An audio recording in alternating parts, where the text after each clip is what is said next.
ಯೇಸುವಿನಲ್ಲಿ ಪ್ರೀತಿಯ ಸಹೋದರ ಸಹೋದರಿಯರೇ, ನಮ್ಮ ಜೀವನದ ಪ್ರತಿಯೊಂದು ಹಂತದಲ್ಲಿ ನಮಗೆ ಕೆಲವೊಂದು ಕನಸುಗಳಿರುತ್ತವೆ.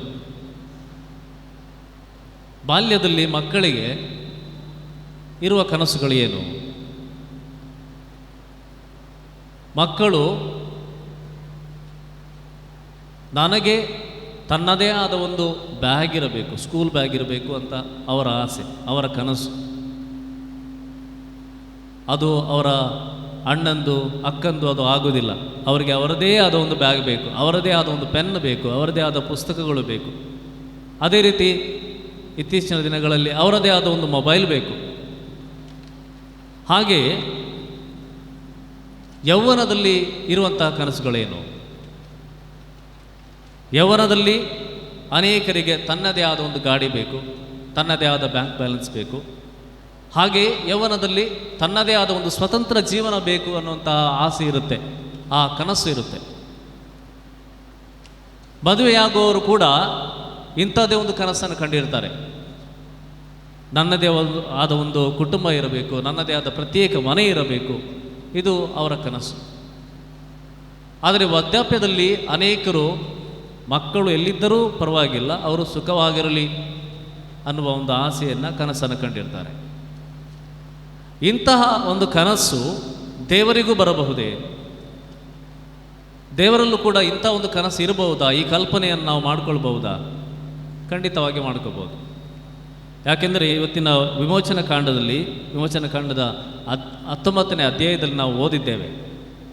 ಅಲ್ಲಿ ಕೇಳುತ್ತೇವೆ, ಇಸ್ರಾಯೇಲರು ಈಜಿಪ್ಟಿನಿಂದ ಹೊರಗೆ ಬಂದು ಮರುಭೂಮಿಯಲ್ಲಿ ನೆಲೆಸಿದ್ದಾಗ ಮೋಶೆಗೆ ದೇವರು ಕರೆಯುತ್ತಾರೆ, ಒಂದು ಕರೆಯನ್ನು ನೀಡುತ್ತಾರೆ ಮತ್ತು ಹೇಳುತ್ತಾರೆ, ಹೋಗಿ ನಿನ್ನ ಜನರಿಗೆ ಈ ಮಾತನ್ನು ಹೇಳು. ಏನದು? ಅವರಿಗೆ ಹೋಗಿ ಹೇಳು, ಈಜಿಪ್ಟಿನಿಂದ ನಾನು ನಿಮ್ಮನ್ನು ಹೇಗೆ ಹೊರಗೆ ಕರೆ ತಂದಿದ್ದೇನೆ ಎಂಬುದನ್ನು ಸದಾಕಾಲ ಮನಸ್ಸಲ್ಲಿಟ್ಟುಕೊಳ್ಳಿ. ಯಾಕೆಂದರೆ ನೀವು ನನ್ನವರಾಗಬೇಕು, ನೀವು ನನ್ನ ಆಸ್ತಿಯಾಗಬೇಕು, ನನ್ನ ಸೊತ್ತಾಗಬೇಕು.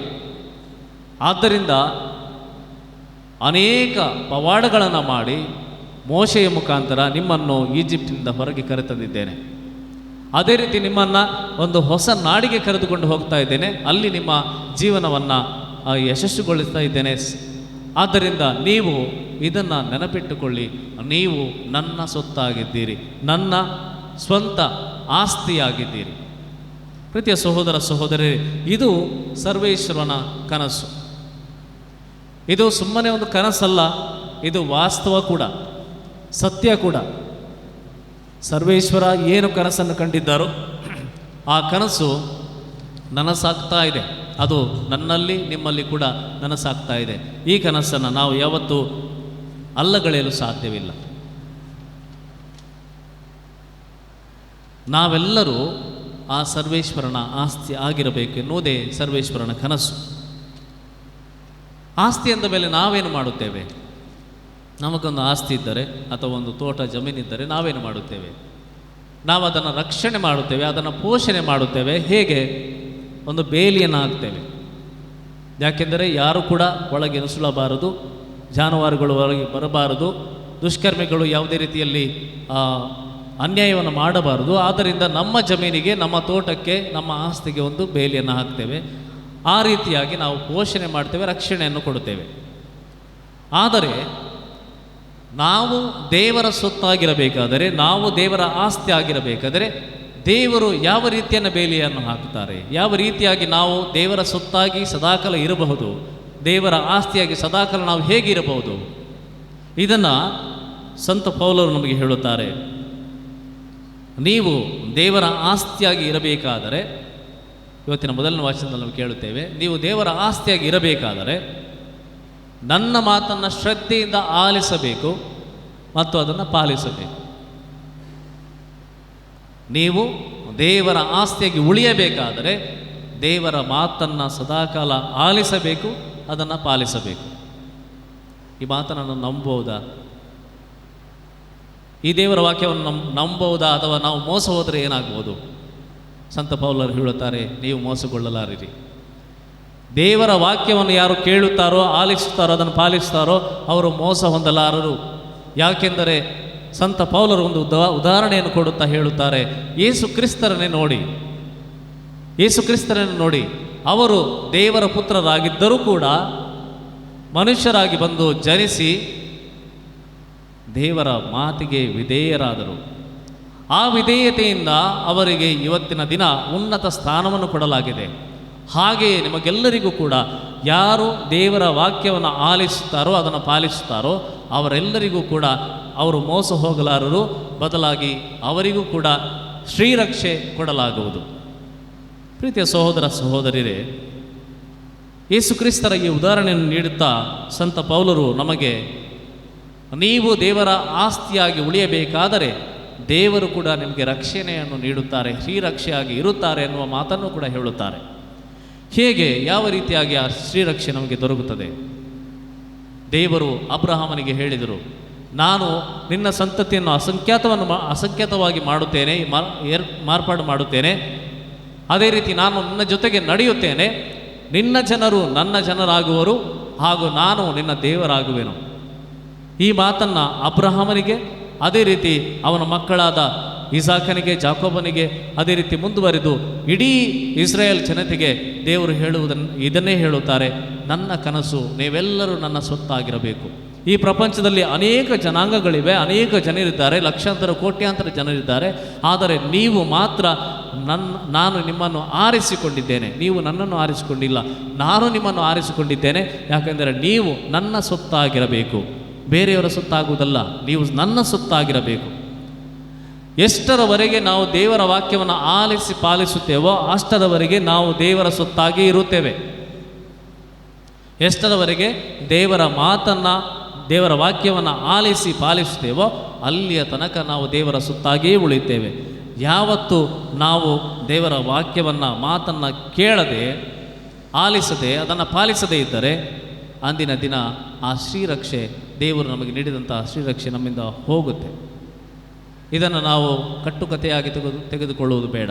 ಯಾಕೆಂದರೆ ನಮ್ಮ ಬೈಬಲ್ನಲ್ಲಿ, ಹಳೆಯ ಒಡಂಬಡಿಕೆಯಲ್ಲಿ ಅಷ್ಟೊಂದು ದೊಡ್ಡ ಇತಿಹಾಸವೇ ಇದೆ. ಇಸ್ರಾಯೇಲ್ ಜನತೆ ಯಾವಾಗ ದೇವರ ವಾಕ್ಯವನ್ನು ಆಲಿಸಿ ಪಾಲಿಸಲು ಸದಾ ಸಿದ್ಧರಾಗಿದ್ದರೋ ಅವರಿಗೆ ಸದಾಕಾಲ ದೇವರು ಬೆನ್ನಿಗೆ ನಿಂತರು, ಅವರಿಗೆ ರಕ್ಷಣೆಯಾಗಿ ನಿಂತರು. ಯಾವತ್ತಿನ ದಿನ ದೇವರನ್ನು ಕಡೆಗಣಿಸಿದರೋ ಆವತ್ತಿನ ದಿನ ಅವರ ನಾಶವಾಗುತ್ತಾ ಹೋಯಿತು. ಪ್ರೀತಿಯ ಸಹೋದರ ಸಹೋದರಿಯರೇ, ಯೆಹೋವನನು ನಮಗೆ ಹೇಳುತ್ತಾನೆ, ನಿಮಗೆ ದೇವರ ವಾಕ್ಯ ಶ್ರೀರಕ್ಷೆ ಆಗಿರಬೇಕಾದರೆ ನೀವೇನು ಮಾಡಬೇಕು?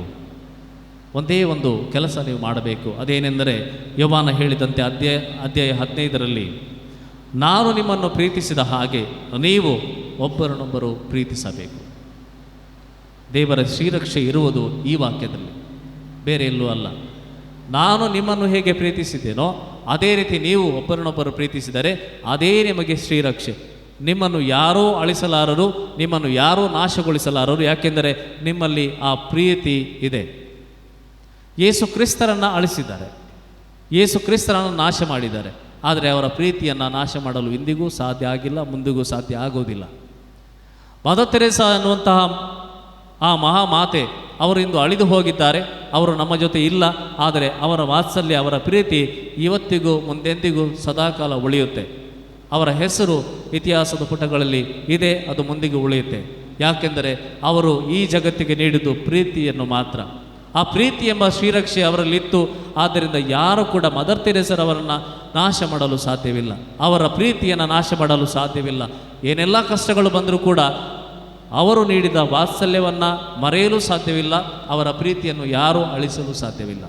ಆದ್ದರಿಂದ ಪ್ರೀತಿಯ ಸಹೋದರ ಸಹೋದರಿಯರೇ, ಈ ವಾಕ್ಯದಲ್ಲಿ ನಿಮ್ಮೆಲ್ಲರ ಶ್ರೀರಕ್ಷೆ ಇದೆ. ಯಾರು ದೇವರು ಪ್ರೀತಿಸಿದಂತೆ ಒಬ್ಬರನ್ನೊಬ್ಬರು ಪ್ರೀತಿಸುತ್ತಾರೋ ಅವರಿಗೆ ಪ್ರೀತಿಯೇ ಶ್ರೀರಕ್ಷೆ ಆಗಿರುತ್ತೆ. ಆದ್ದರಿಂದ ಪ್ರೀತಿಯ ಸಹೋದರ ಸಹೋದರಿಯರೇ, ಒಂದು ವೇಳೆ ನಾವು ಪ್ರೀತಿಸದೇ ಇದ್ದರೆ, ಒಬ್ಬರನ್ನೊಬ್ಬರು ಪ್ರೀತಿಸದೇ ಇದ್ದರೆ ನಾವು ನಾಶವಾಗುವುದರಲ್ಲಿ ಯಾವುದೇ ಸಂದೇಹವಿಲ್ಲ. ಯಾಕೆಂದರೆ ನಾವು ಅನೇಕರ ಜೀವನದಲ್ಲಿ ನೋಡಿದ್ದೇವೆ, ಎಷ್ಟರವರೆಗೆ ಅವರು ಒಬ್ಬರನ್ನೊಬ್ಬರು ಪ್ರೀತಿಸುತ್ತಾರೋ ಅವರು ಜೊತೆಗಿರುತ್ತಾರೆ. ಕುಟುಂಬ ಇರಬಹುದು, ಸಮುದಾಯ ಇರಬಹುದು, ಇಡೀ ಧರ್ಮಸಭೆ ಇರಬಹುದು, ಎಷ್ಟರವರೆಗೆ ಒಬ್ಬರಿಗೆ ಇನ್ನೊಬ್ಬರ ಮೇಲೆ ಪ್ರೀತಿ ಇದೆ, ಗೌರವವಿದೆ, ಆದರವಿದೆ, ಖಂಡಿತವಾಗಿ ಅವರ ಜೊತೆಗಿರುತ್ತಾರೆ. ಒಂದು ವೇಳೆ ಆ ಪ್ರೀತಿ ಕಡಿಮೆಯಾದರೆ ಅಲ್ಲಿ ಬಿರುಕು ಉಂಟಾಗುವುದು ಖಂಡಿತ, ಇದು ಸತ್ಯ. ಪೋಪ್ ಜಗದ್ಗುರು ಫ್ರಾನ್ಸಿಸ್ ಅವರು ಇತ್ತೀಚಿನ ದಿನಗಳಲ್ಲಿ ಸಿನೋದ್ ಸಭೆಯನ್ನು ಕರೆಯಲಿದ್ದಾರೆ. ಈ ಸಿನೋದ್ ಸಭೆಗಾಗಿ ಪ್ರತ್ಯೇಕವಾಗಿ ಅವರು ಕೆಲವೊಂದು ವಿಚಾರಗಳನ್ನು ನಮ್ಮ ಮುಂದೆ ಇಟ್ಟಿದ್ದಾರೆ. ಅದೇನೆಂದರೆ, ನಾವೆಲ್ಲರೂ ಕೂಡ ಒಟ್ಟಾಗಿ ಚಲಿಸಬೇಕಾಗಿದೆ. ಒಂದು ಕಾಲದಲ್ಲಿ ಬಿಷಪ್ರವರು, ಧರ್ಮಾಧ್ಯಕ್ಷರು, ಜಗದ್ಗುರುಗಳು, ಯಾಜಕರು, ಹೀಗೆ ಅವರು ಎಲ್ಲರನ್ನ ಒಟ್ಟಿಗೆ ಕರ್ಕೊಂಡು ಹೋಗ್ತಾ ಇದ್ರು. ಇನ್ನು ಮುಂದೆ ಪೋಪ್ ಜಗದ್ಗುರುಗಳು ಹೇಳಿದ್ದಾರೆ, ನಾವು ಎಲ್ಲರೂ ಕೂಡ ಒಟ್ಟಾಗಿ ಚಲಿಸಬೇಕು. ನಮ್ಮನ್ನು ಮತ್ತೊಬ್ಬರು ಚಲಿಸುವುದಲ್ಲ, ನಾವೆಲ್ಲರೂ ಧಾರ್ಮಿಕರಿಗೆ ಇರಬಹುದು ಅಥವಾ ಎಲ್ಲ ಜನತೆ, ಮಕ್ಕಳು, ಹಿರಿಯರು ಎಲ್ಲರೂ ಕೂಡ ಒಟ್ಟಾಗಿ ಚಲಿಸಬೇಕಾಗಿದೆ. ಆದ್ದರಿಂದ ಈ ಒಟ್ಟಾಗಿ ಚಲಿಸಬೇಕಾದರೆ ನಮಗೆಲ್ಲರಿಗೂ ಪ್ರತಿಯೊಬ್ಬರ ಮೇಲೆ ಪ್ರೀತಿ ಇರಬೇಕು. ಯಾಜಕರ ಮೇಲೆ ಜನತೆಗೆ ಪ್ರೀತಿ ಇರಬೇಕು, ಜನತೆಯ ಮೇಲೆ ಯಾಜಕರಿಗೆ ಪ್ರೀತಿ ಇರಬೇಕು. ಇದು ಇಲ್ಲದೆ ಹೋದರೆ ನಾವು ಆ ಬಿರುಕನ್ನು ಕಾಣುತ್ತೇವೆ. ನಮ್ಮ ಪವಿತ್ರ ಸಭೆಯಲ್ಲಿ ಆ ಬಿರುಕನ್ನು ಖಂಡಿತವಾಗಿ ಕಾಣುತ್ತೇವೆ. ಆದ್ದರಿಂದ ಸಂತ ಪೌಲನು ಹೇಳಿದಂತೆ ನಮ್ಮಲ್ಲಿ ಒಣ ಹೆಮ್ಮೆ ಇರುವುದು ಬೇಡ, ಒಣ ಚಂಬ ಬೇಡ, ಯಾವುದೇ ರೀತಿಯ ಸ್ವಾರ್ಥ ಕೂಡ ಬೇಡ, ಯಾವುದೇ ರೀತಿಯ ಸ್ವಹಿತವನ್ನು ಹೆಚ್ಚಿಸದೆ ಪ್ರತಿಯೊಬ್ಬರಿಗೂ ಕೂಡ ಗೌರವವನ್ನು ಕೊಟ್ಟು ಪ್ರತಿಯೊಬ್ಬರನ್ನ ಅವರ ಮಾತುಗಳನ್ನು ಆಲಿಸಿ ಅವರ ಸಮಸ್ಯೆಯನ್ನು ಆಲಿಸಲು ಸದಾಕಾಲ ನಾವು ಮುಂದಾಗಬೇಕಾಗಿದೆ. ಹಾಗೆಯೇ ನಾವು ಕೂಡ ಮತ್ತೊಬ್ಬನನ್ನು ನನಗಿಂತ ಆತನು ಉತ್ತಮನು ಎನ್ನುವಂಥ ಮನೋಭಾವವನ್ನು ಅಳವಡಿಸಬೇಕಾಗಿದೆ. ಯಾಕೆಂದರೆ ಎಲ್ಲಿಯ ತನಕ ನಾನೇ ಉತ್ತಮನು ಎನ್ನುವಂತಹ ಆ ಸ್ವಾರ್ಥ, ಆ ಒಣ ಪ್ರತಿಷ್ಠೆ ಇರುತ್ತೆ, ಅಲ್ಲಿಯ ತನಕ ನಾವು ಒಟ್ಟಾಗಲು ಸಾಧ್ಯವಿಲ್ಲ. ಇವತ್ತು ಪವಿತ್ರ ಸಭೆಯಲ್ಲಿ ಅನೇಕ ಬಿರುಕುಗಳಿವೆ. ಅದೇ ರೀತಿ ಕ್ರೈಸ್ತ ಸಮುದಾಯ ಅದೊಂದು ಮಹಾಸಾಗರ. ಆ ಮಹಾಸಾಗರದಲ್ಲಿ ಅಷ್ಟೊಂದು ದೊಡ್ಡ ಕ್ರೈಸ್ತ ಸಮುದಾಯದಲ್ಲಿ ಅನೇಕ ಪಂಗಡಗಳಿವೆ. ಒಬ್ಬರನ್ನು ನೋಡಿದರೆ ಇನ್ನೊಬ್ಬರಿಗೆ ಆಗುವುದಿಲ್ಲ, ಒಬ್ಬರ ಮಾತುಗಳು ಇನ್ನೊಬ್ಬರು ಅದನ್ನು ಸರಿ ಅಂತ ಒಪ್ಪೋದೂ ಇಲ್ಲ. ಹೀಗೆ ಅನೇಕ ಪಂಗಡಗಳು, ಅನೇಕ ಪಂಥಗಳು ಇವೆ. ಇವೆಲ್ಲವೂ ಒಟ್ಟಾಗಬೇಕು, ಎಲ್ಲರೂ ಒಮ್ಮನಸ್ಸಿನಿಂದ ಕ್ರೈಸ್ತನನ್ನು ಸಾರಬೇಕು ಎನ್ನುವ ಆಶಯದಿಂದ ಪೋಪ ಜಗದ್ಗುರುಗಳು ಆ ಸಿನೋದ್ ಸಭೆಯನ್ನು ಕರೆದಿದ್ದಾರೆ.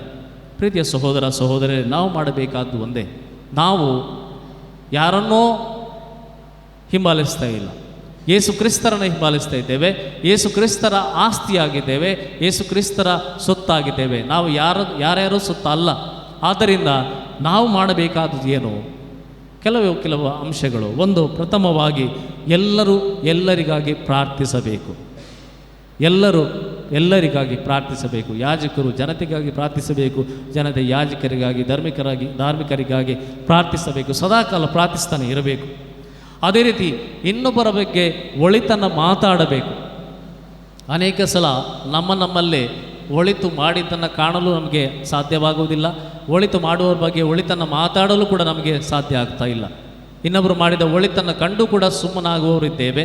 ಅದೇ ರೀತಿ ಏನಾದರೂ ಸಣ್ಣ ಭಿನ್ನಾಭಿಪ್ರಾಯ ಇದ್ದರೆ, ಸಮಸ್ಯೆ ಇದ್ದರೆ ಅದನ್ನು ಎತ್ತಿ ತೋರಿಸಿ ಎಲ್ಲರಿಗೂ ಕೂಡ ಹೇಳುವಂಥ ಮನೋಭಾವವುಳ್ಳವರಾಗಿದ್ದೇವೆ. ಆದ್ದರಿಂದ ಇನ್ನೊಬ್ಬರ ಬಗ್ಗೆ ನಾವು ಒಳಿತನ್ನು ಮಾತಾಡಲು ಕಲಿಯಬೇಕಾಗಿದೆ. ಹಾಗೆಯೇ ನಾವು ಇನ್ನೊಬ್ಬರ ನೋವುಗಳು ಏನು ಅನ್ನೋದನ್ನು ಆಲಿಸಿ ಅದಕ್ಕೆ ಸ್ಪಂದಿಸಬೇಕಾಗಿದೆ. ಹಾಗೆ ಕೊನೆಯದಾಗಿ ನಾವೆಲ್ಲರೂ ಒಗ್ಗಟ್ಟಿನಿಂದ, ಒಮ್ಮನಸ್ಸಿನಿಂದ ಒಬ್ಬನೇ ಕ್ರಿಸ್ತನನ್ನು ಇಡೀ ಜಗಕ್ಕೆ ಆಗಬೇಕಾಗಿದೆ. ಪ್ರೀತಿಯ ಸಹೋದರ ಸಹೋದರರೇ, ಇವತ್ತಿನ ದಿನ ಬಾಲ ಯೇಸುವಿನ ಈ ಮಹೋತ್ಸವವನ್ನು ನಾವು ಕೊಂಡಾಡುತ್ತೇವೆ. ಬಾಲ ಯೇಸುವಿನಲ್ಲಿ ಬಂದವರು ಯಾರೂ ಕೂಡ ನಿರಾಶರಾಗಿದ್ದಿಲ್ಲ ಅಥವಾ ಅವರ ಜೀವನದಲ್ಲಿ ಯಾವತ್ತೂ ಕೂಡ ಶ್ರೀರಕ್ಷೆಯನ್ನು ಪಡೆಯದೆ ಹೋದವರಿಲ್ಲ. ಯಾಕೆಂದರೆ ಬಾಲ ಯೇಸು ಹೇಳುವಂಥದ್ದು ಇದೆ, ನೀನು ನನ್ನ ಸುತ್ತಾಗಿದ್ದಿ, ನೀನು ಸದಾಕಾಲ ನನ್ನ ಪ್ರೀತಿಯಲ್ಲಿ ಇರಬೇಕು, ಅದೇ ಪ್ರೀತಿಯನ್ನು ಮತ್ತೊಬ್ಬರಿಗೆ ತೋರಿಸಬೇಕು. ಇಂಥದ್ದನ್ನು ನೀವು ಮಾಡಿದ್ದೆ ಆದರೆ ನಾನು ನಿನಗೆ ಶ್ರೀರಕ್ಷೆಯಾಗಿ ಇರುತ್ತೇನೆ. ಬಾಲ ಯೇಸುವಿನಲ್ಲಿ ಬಂದಿರುವಾಗ ನಾವು ನಮ್ಮ ಕುಟುಂಬಗಳನ್ನು ಅರ್ಪಿಸಿಕೊಳ್ಳೋಣ. ಅದೇ ರೀತಿ ಬಾಲ ಯೇಸುವಿನ ಜೊತೆಗೆ ಈ ಜಗಕ್ಕೆ ನಾವು ಹೋಗೋಣ. ನಮ್ಮ ಕೆಲಸದ ಜಾಗಗಳಲ್ಲಿ, ನಮ್ಮ ಮನೆಗೆ, ನಮ್ಮ ಕುಟುಂಬಕ್ಕೆ ನಾವು ಹೋಗೋಣ. ಅದೇ ಪ್ರೀತಿಯನ್ನು, ಅದೇ ಒಮ್ಮನಸ್ಸನ್ನು, ಅದೇ ಒಗ್ಗಟ್ಟನ್ನು ಎಲ್ಲೂ ಸಾರೋಣ.